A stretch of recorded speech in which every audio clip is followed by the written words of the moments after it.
Good morning, good evening, good afternoon, whenever you're watching this. Please excuse the noise in the background. That's my health is bad, and these devices, these fans and things, keep me breathing basically. So please excuse the noise, and thank you for clicking on this and watching it. Uh, Once again, I've run into a bunch of gear snobs throwing shade at budget guitars and making videos to that effect on YouTube, misleading people and just basically showing their own personal biases. To most people, these people show up as foolish and acting foolish and, you know, more than a bit snobby. But there are beginners who watch their videos who think that these people are on the level. They're not. These people are not on the level. Now, let me just give a bit of a disclaimer. Opinions are all right. There's nothing wrong with having an opinion. There's nothing wrong with having likes versus dislikes. Not everybody likes the same thing, you know. So some people like certain things, some people like other things. I don't care what you spend your money on. That's great, fantastic. Have a nice day. You know, you want to blow all your money on a custom shop guitar that you could easily build or put together from a budget instrument, and you want to spend thousands of dollars when you can spend a hell of a lot less. Hey, that's up to you. That is not my prerogative. I'm not here to tell you how to spend your money. But when people start lying to people, that's not okay. That is not okay. Because beginners are watching their channels and thinking these people are on the level. They're thinking that, you know, they're getting the God's honest truth about instruments, and they think that, oh my gosh, if I spend under $300 for a guitar, it's going to be a piece of junk. That is entirely not true, and I have proved that on this channel over and over and over and over and over again. I'm not angry. I'm not triggered as far as people have accused me of being. This is just, it's just annoying, that's all. And I will set the record straight as many times as I have to. And I'll make a few videos on this channel here and there when I see it come up again. I know that people who watch this channel don't exactly go back to my older videos and watch them. I wish they would, because then I wouldn't have to keep making these. But if the issue comes up again and again, I'm gonna end up having to make a video here and there. But I don't mind. I don't mind, and I love having the new viewers, and I'm glad everyone is here. I appreciate each and every one of you, and I am so glad you watch my crazy stuff. So anyway, what it is this. A guitar is a tool. It's a piece of wood with some plastic and some metal, and it's arranged in a specific way. You can only make pickups a certain way. You can only use so many different kinds of wood, and that also brings me to all these myths that these gear snobs rely on as their bread and butter. There is no such thing as tone wood. I'm sorry. On an electric guitar, there is no such thing as tone wood. It just doesn't exist. If you think tone wood exists, you don't know how pickups work. Pickups detect a disturbance in the magnetic field between the string and the pickup, and that is changed by thickness of string and other factors. But wood means nothing. The type of nut you have, bone, graphite, metal, it could be anything, you know, that's a solid thing, and it's still not going to affect the tone of your guitar. There's certain efficiencies that go with nuts, but not really. So a lot of these things that they're pushing are they're just myths. These are old wives' tales, or whatever they call them, you know, and it's snake oil, basically. There are no magical brands. Gibson doesn't do anything magical. Fender doesn't do anything magical. PRS doesn't do anything magical. These are just guitars. They're made a certain way, and there's only a bunch of different ways. Not even a bunch. There's only a few different ways you can make an electric guitar. But the basic thing of the strings, the scale length, pickup placement, pickup type. Those are the only things that are really big variables as far as sound quality and tone go. But your nut at the top of the neck has nothing to do with tone. The wood has nothing to do with tone. Your bridge has nothing to do with tone. The tone comes from you, the player, and the sounds you create out of your amp.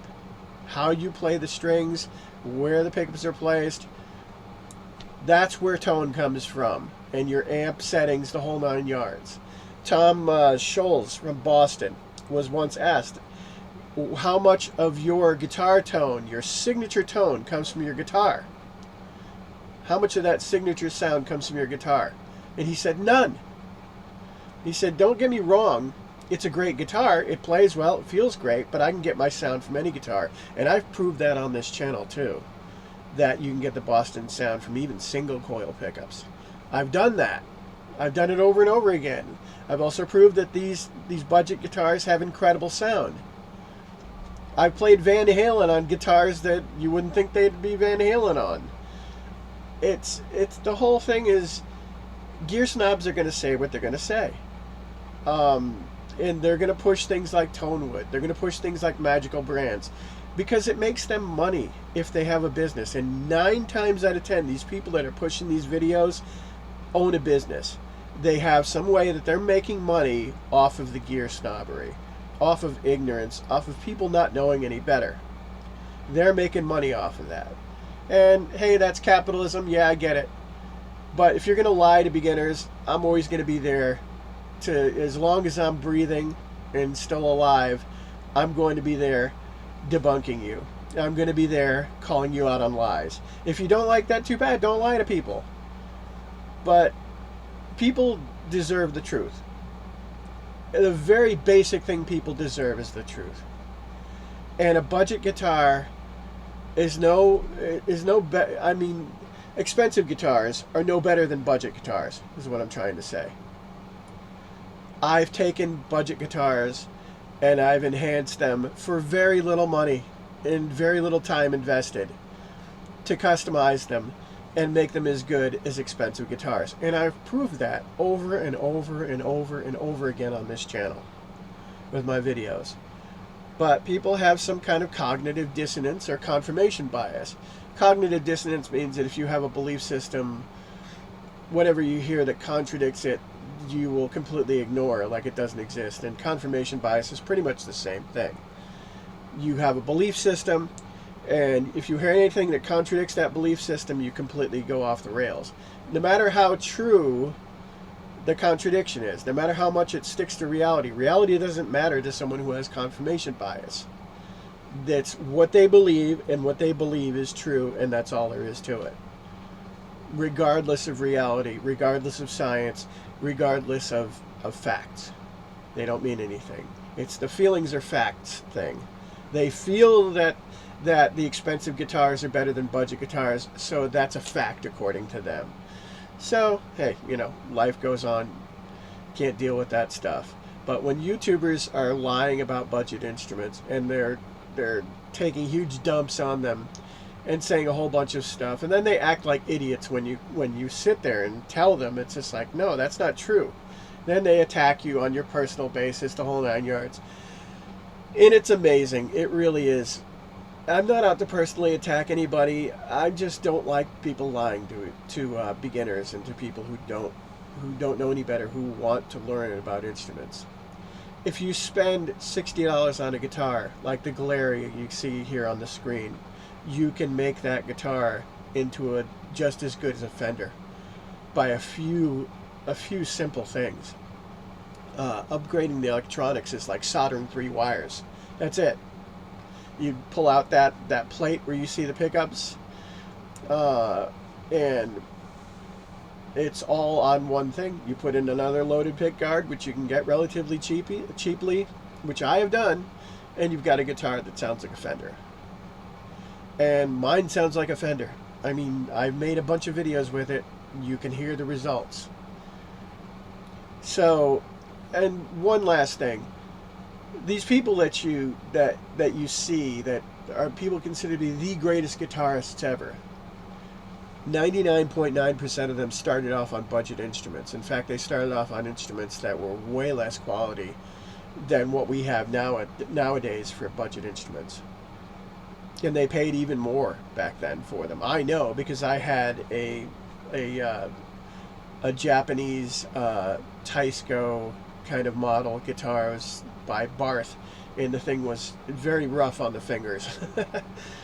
But the thing is, I did what I could with it, and then I got something better. But these days, these guitars, back then in the 70s, we could only dream of having guitars these quality as our first guitars. So in a way, we're starting off at even more of an advantage than these legendary guitarists like Jimmy Page, Jimi Hendrix, Stevie Ray Vaughan, Randy Rhoads, Eric Clapton.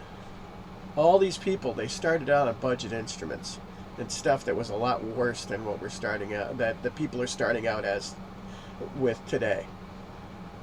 So somebody sitting there and crapping all over these budget instruments doesn't help anybody but themselves. They're doing it because they make money. Always look and see what the motivation is behind someone who is sitting there and promoting something. See what their motivation is. I sell nothing. I'm not sponsored by anybody. Nobody hands me money to do this stuff. I do this for free because I enjoy it. I love to entertain people, and I'm happy to entertain people. I don't do it to pump up my ego. I don't do it to get praise from people. I do it because I enjoy it. I make people happy, and I enjoy doing that. That is my purpose, to entertain people. I've been an entertainer since I was a kid, and I'm going to be an entertainer until I'm dead. And if I see people lying about budget instruments, which could possibly be sending the next Jimmy Page or Jimi Hendrix or other legendary guitarist off the hobby and discouraging them from starting, I'm going to call them out. And if they don't like being called out, too bad. That's just life. I will call them out, and I'll do it every single time. So just remember, above all else, budget instruments are not bad. There's nothing wrong with budget instruments. And learning how to work on guitars and enhance them and customize them for yourself, you'll save yourself a lot of money, and you'll get a great instrument after that, and you won't have to worry about it getting damaged or anything like that, because the cost of repairing it will be a lot less than, say, repairing a Gibson or a Fender or a PRS that cost you thousands of dollars. So that's it. That's all I gotta say. And the Gear Snobbery on YouTube is going to continue forever. They're never going to stop making these videos. So once in a while I'll make a video calling them out and basically pointing out what they do. Be careful. Watch exactly what they do. See what their motivation is, and see how much they do things like fixing and rigging the tests they do when they do, say, Epiphone versus Gibson or something like that, or Squier versus Fender. Watch how they rig them, because people can do all sorts of things behind the scenes, like changing EQs, equalizers. They can make one have more tone, one have less tone, one be more muddy and one be more defined. They can do these things, and they do these things because there's a financial incentive for them. That's why they do it, because they're making money off of pushing gear snobbery. And it's just not true. Don't ever feel ashamed for playing a budget instrument. And if it's all you can afford, go right ahead. If you want to buy an expensive instrument, go ahead too. But if you can only afford a budget instrument, never be ashamed of that. Never be ashamed of what you can afford. Because legends started out on budget instruments. Have a nice day.